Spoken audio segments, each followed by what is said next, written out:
Chaque jour, Charles et Carole vous présentent la leçon de l'école du sabbat.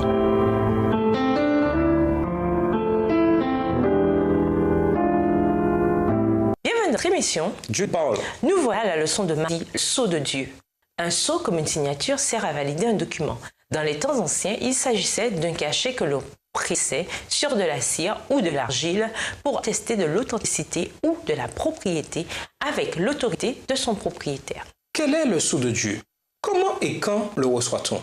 Lisons Éphésiens 1, versets 13 et 14, Éphésiens 4, verset 30, 2 Timothée 2, verset 19, Apocalypse 7, versets 1 à 4 et Apocalypse 14, verset 1. Éphésiens 1, les versets 13 et 14. En lui, vous aussi, après avoir entendu la parole de la vérité, l'évangile de votre salut, en lui vous avez cru et vous avez été scellés du Saint-Esprit qui avait été promis, lequel est un gage de notre héritage pour la rédemption de ceux que Dieu s'est acquis à la louange de sa gloire. Éphésiens 4, verset 30. N'attristez pas le Saint-Esprit de Dieu, par lequel vous avez été scellés pour le jour de la rédemption. 2 Timothée 2, le verset 19. Néanmoins, le solide fondement de Dieu reste debout avec ses paroles qui lui servent de sceau.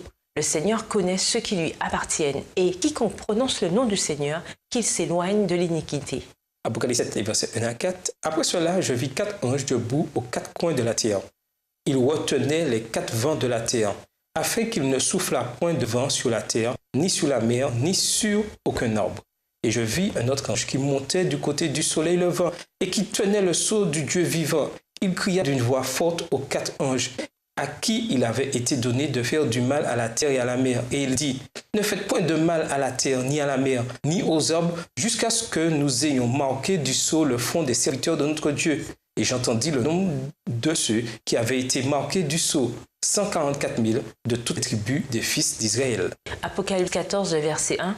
Je regardai, et voici l'agneau se tenait sur la montagne de Sion. Avec lui, 144 000 personnes qui avaient son nom et le nom de son Père écrit sur leur front. Le sceau de Dieu est un signe de la propriété de Dieu et de la protection de son peuple. Paul décrit un scellement en lien avec la conversion et la réception du don du Saint-Esprit. Il appelle ce don les arts, accordés à tous les croyants comme une assurance de la totale rédemption et de l'héritage futur qu'ils recevront quand Jésus viendra. Le livre de l'Apocalypse décrit un autre scellement qui se produit juste avant le retour de Jésus. Ce sceau final est attribué aux 144 000 au moment de l'effusion du Saint-Esprit lors de la pluie de l'arrière-saison. Ils ont le nom de Dieu ou sa signature écrit sur leur front. Par l'action du Saint-Esprit dans leur vie, ils reflètent le caractère de Dieu. Comparons le sceau de Dieu et la marque de la bête. Quelles sont les différences mentionnées? Apocalypse 7, verset 3 et Apocalypse 14, verset 9.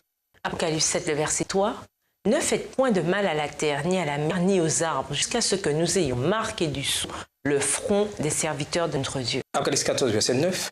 Et un troisième ange le suivit en disant d'une voix forte, si quelqu'un adore la bête et son image, et reçoit une marque sur son front ou sur sa main.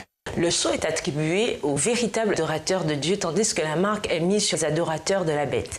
Le sceau n'est apposé que sur le front, ce qui indique un choix ferme et définitif de l'esprit d'adorer Dieu de la manière dont il l'a ordonné. La marque, de l'autre côté, est apposée soit sur le front, soit sur la main. Cela signifie que les gens pourront adorer la bête pour 2 raisons.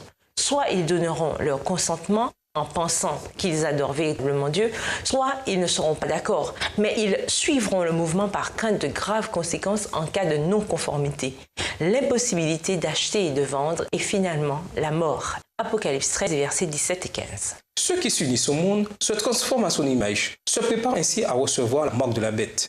Ceux qui manquent de confiance en eux-mêmes, qui s'humilient devant Dieu et purifient leur âme par obéissance à la vérité, sont transformés à l'image du ciel et se préparent à recevoir le sceau de Dieu sur leur front. Et nous vous laissons avec la question du jour. Comment reconnaître le vrai sceau de Dieu et ne pas se faire avoir par la fausse marque? Au revoir. Et à de si Dieu veut. Dieu nous parle. Chaque jour, Charles et Carole vous présentent la leçon de l'école du sabbat.